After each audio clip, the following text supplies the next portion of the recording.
บายดีอาจารย์น้องซื้อนางบีทกาศรีดิศักดิ์มื้อนี้จะมาสาธิต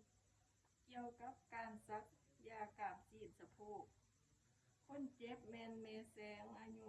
43 ปีบ้านผู้ม่วงนครปากเซ่แขวงจำปาสักเขาหมอในวันที่ 2 เดือน 4 ปี 2025โดยมีอาการไข้อุณหภูมิ 39 องศา โดยสบายดี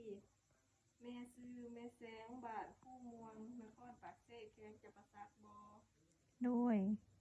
ดูกมีซื้อว่า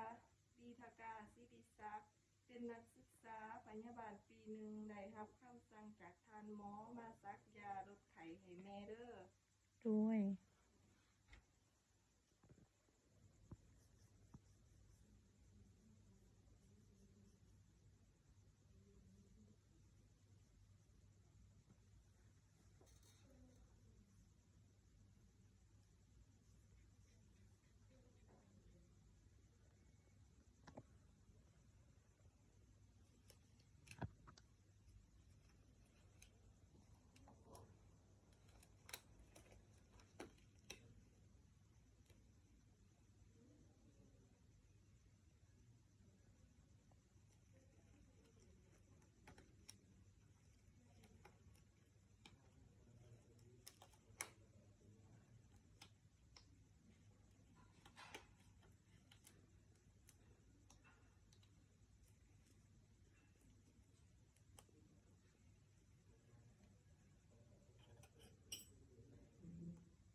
ออนุญาตจ้ะแม่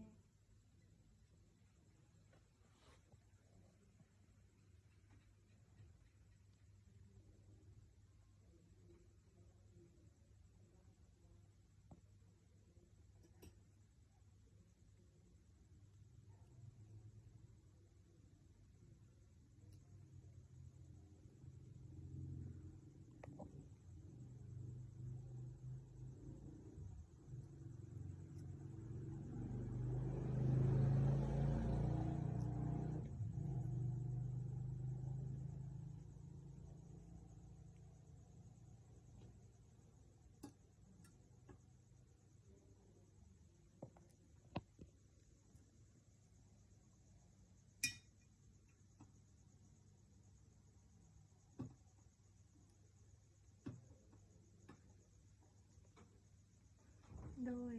แล้วเด้อแม่ให้แม่นอนพักผ่อน2 นาทีแถวลูกเด้อ